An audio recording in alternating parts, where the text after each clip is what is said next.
కోవూరు నియోజకవర్గంలో కాంగ్రెస్ పార్టీ అభ్యర్థులు జోరుగా ప్రచారం చేస్తున్నారు. రాష్ట్రంలో వైసీపీ, టీడీపీ పార్టీలు డబ్బులతో రాజకీయాలు చేస్తున్నాయని కాంగ్రెస్ ఎమ్మెల్యే, ఎంపీ అభ్యర్థులు విమర్శించారు. బీజేపీకి భయపడి రాష్ట్రానికి అన్యాయం చేస్తారని ఆరోపించారు. ప్రజలకు సేవ చేయాలనే ఆలోచనతో రాజకీయాలకు వచ్చినట్లు చెబుతున్న ఎంపీ అభ్యర్థి, మాజీ ఐఏఎస్ అధికారి కొప్పుల రాజు, సామాన్యుడిగా కాంగ్రెస్ తరపున పోటీ చేస్తున్న కోవూరు కాంగ్రెస్ ఎమ్మెల్యే అభ్యర్థి కిరణ్ కుమార్ రెడ్డితో మా ప్రతినిధి Sagar Reddy face to face. Nellore జిల్లా ఎంపీగా పోటీ చేస్తున్న మాజీ ఐఏఎస్ అధికారి కొప్పుల రాజు మనతో ఉన్నారు. అలాగే కోవూరు నియోజకవర్గం ఎమ్మెల్యే అభ్యర్థిగా పోటీ చేస్తున్న నారపరెడ్డి కిరణ్ కుమార్ రెడ్డి కూడా మనతో ఉన్నారు.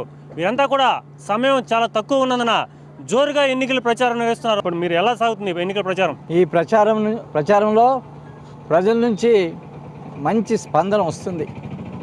కాంగ్రెస్ పార్టీ మరియు వామపక్షాలు కలిసి పోటీ చేస్తున్నటువంటి ఈ ఎన్నికల్లో తప్పకుండా ప్రజలు కాంగ్రెస్ పార్టీని ఆశీర్వదిస్తారని, హస్తం గుర్తుకి ఓటు వేస్తారని మాకు నమ్మకం కలుగుతుంది. ఎందుకంటే వైఎస్ షర్మిలారెడ్డి గారు ఆంధ్రప్రదేశ్ కాంగ్రెస్ కమిటీ ప్రెసిడెంట్గా వచ్చిన కాడి నుంచి రాష్ట్రం అంతా కూడాను సుడిగాలి పర్యటన చేసి రాష్ట్ర ప్రజలకి చాలా స్పష్టంగా తెలియజేయటం జరిగింది. ఏ విధంగా గత 10 సంవత్సరాలుగా ఈ రాష్ట్రాన్ని పాలించినటువంటి పాలకులు ఈ రాష్ట్ర సంక్షేమాన్ని, రాష్ట్ర అభివృద్ధిని పూర్తిగా విస్మరించారు. ఆనాడు రాష్ట్ర విభజన జరిగినప్పుడు కాంగ్రెస్ ప్రభుత్వం ఇచ్చినటువంటి హామీలు, ఏపీ రీఆర్గనైజేషన్ చట్టంలో ఇచ్చినటువంటి హామీలు గనక అమలైనట్లయితే రాష్ట్రం ఈ పార్టీకి ఏ స్థాయికి అభివృద్ధి అయ్యేదో అనేది చాలా స్పష్టంగా వారు చెప్తూ ఉన్నారు. మరి మొదటి సంతకంగా ఈ రాష్ట్రానికి ప్రత్యేక హోదా వస్తుందని వైఎస్ షర్మిలారెడ్డి గారు నొక్కాడి నుంచి చెప్తున్నారు. వారు 5వ తారీఖున ఇక్కడ కొవ్వూరికి బహిరంగ సభకి వస్తున్నారు. ప్రజలందరూ కూడాను చాలా ఆసక్తిగా ఎదురు చూస్తున్నారు. ఏ విధంగా రాష్ట్ర అభివృద్ధి కాంగ్రెస్ యొక్క అధికారంలో జరగబోతుంది, ప్రజలు ఇప్పటికి కూడాను అప్పుడు చేసినటువంటి మంచి పనుల్ని గుర్తుపెట్టుకొని ఓటు వేయాలని అనుకుంటూ ఉన్నారు. ముఖ్యంగా జాతీయ పార్టీకి అభ్యర్థిగా కోవూరు నియోజకవర్గం ఎమ్మెల్యే అభ్యర్థిగా కిరణ్ కుమార్ రెడ్డి మనతో ఉన్నారు. చెప్పండి సార్, ఎన్నికల ప్రచారం ఎలా కొనసాగుతుంది? ఎన్నికల ప్రచారం చాలా వేగంగా జోరుగా కొనసాగుతుంది. ఏదైతే సమయాభావం వల్ల చాలామంది గడపలకు వెళ్ళలేకపోతున్నా వాళ్ళందరికీ చేతులు జోడించి శిరస్సు వంచి ప్రార్థిస్తున్నా, రాలేకపోయినప్పటికీ ఒక కాంగ్రెస్ పార్టీ మేనిఫెస్టో కానీ లేదా కరపత్రం, అదేవిధంగా ఎంపీ గారికి సంబంధించినటువంటి గ్యారంటీ కార్డు ప్రతి గడపకి చేరుస్తున్నాం. కాబట్టి ఈరోజు కాంగ్రెస్ పార్టీ వైపు జనం చూస్తున్నారు.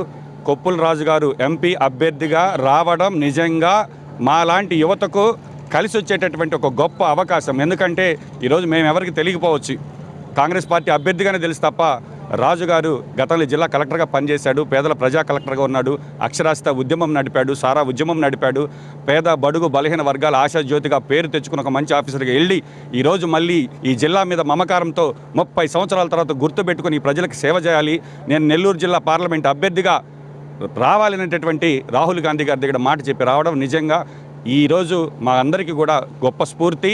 ఒక స్కూల్ సర్వీసెస్ నడిపారు, ఉచిత బస్సులు నడిపారు, గ్రామానికి అక్కంపేట అంటే కిరణ్ కుమార్ రెడ్డి అంటే అక్కంపేట అని చెప్పి హక్కును చేర్చుకున్న ప్రజలందరూ అవన్నీ కూడా కోవూరు నియోజక ప్రజల్లోకి తీసుకెళ్తున్నారా? ఖచ్చితంగా. ఏదైతే సేవాభావం ఈరోజు ప్రధానంగా మాకుండేటటువంటి ప్రత్యర్థుల్లో నల్లపరెడ్డి ప్రసన్న కుమార్ రెడ్డి గారు, వేమిరెడ్డి ప్రశాంత్ రెడ్డి గారు ఈరోజు వాళ్ళు కోట్లు సంపాదించిన తర్వాత సేవ స్టార్ట్ చేశారు. నా దగ్గర రూపాయి జోబిలో లేనప్పుడే పేదల కష్టాలకు స్పందించి, నాకు జోబిలో 1000 కోట్లు ఉన్నప్పుడు 10 కోట్లు ఖర్చు పెట్టడం దాని సేవ అనరండి. కాబట్టి ఈరోజు కోవూరు ప్రజలు, నియోజకవర్గ ప్రజలను ఒకటి కోరుకుంటున్నా, ఏదైతే ప్రభుత్వ పాఠశాలకు పేద బిడ్డలు నడిచి వెళ్ళలేరని ఈ రాష్ట్రంలోనే మొట్టమొదటిగా ప్రభుత్వ పాఠశాలకు బస్సు సౌకర్యం కల్పించింది నేను. కాబట్టి మినరల్ వాటర్ ప్లాంట్లు కావచ్చు, కరోనా కావచ్చు, క్యాన్సర్ ఆసుపత్రికి వివరాలు కావచ్చు, మేము కోటీశ్వరం కాకపోయినప్పటికీ పేదలం, మా ఎలక్షన్ అఫిడవిట్లో అన్ని వివరాలు ఉంటాయి చూడండి. కాబట్టి పేదవాడిని ఒక సర్పంచ్గా పనిచేసిన కావచ్చు, ఆ జెండా యొక్క ఎజెండాలు కావచ్చు, ఇవన్నీ ఆలోచించుకొని ఓటు వేయమని. నెల్లూరు జిల్లా ఎంపీగా ఒక మాజీ ఐఏఎస్ అధికారి పోటీ చేస్తున్నారు. అలాగే మీరు కూడా విద్యావంతులు, మీరు యువకులు, ఆయన అనుభవస్తులు, ఇద్దరు కలిపి నెల్లూరు జిల్లా ఓటర్లకు ఎటువంటి పిలుపునిస్తారు? ఖచ్చితంగా కాంగ్రెస్ పార్టీ వైపు చూడండి. ఏదైతే రాష్ట్ర విభజన తర్వాత మా లాంటి యువకులందరం కూడా ఎమోషనల్గా డిటాచ్ అయిన మాట వాస్తవం. ఈరోజు వాస్తవాలు తెలుసుకొని ఈ రాష్ట్రం మళ్ళీ బాగుపడాలి, యువతకు ఉద్యోగ అవకాశాలు రావాలంటే ప్రత్యేక హోదా రావాలి. ఆ ప్రత్యేక హోదా ఒక కాంగ్రెస్ పార్టీతోనే సాధ్యం. 5,000 రూపాయలకు వాలంటీర్లుగా పనిచేస్తున్నారు, స్విగ్గీ జొమాటో డెలివరీ బాయ్స్గా పనిచేస్తున్నారు. అట్లాంటి యువత భవిష్యత్తు మారాలంటే మళ్ళీ కాంగ్రెస్ వైపు యువత చూడాలి. ఈ యువత చూస్తేనే ఈ దేశం, ఈ రాష్ట్రం కాంగ్రెస్ పార్టీతో బాగుపడుతుంది.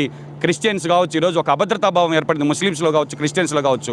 రేపొద్దున మతపరమైనటువంటి రిజర్వేషన్లు తీసేస్తామని స్పష్టంగా చెప్పేటటువంటి పరిస్థితి.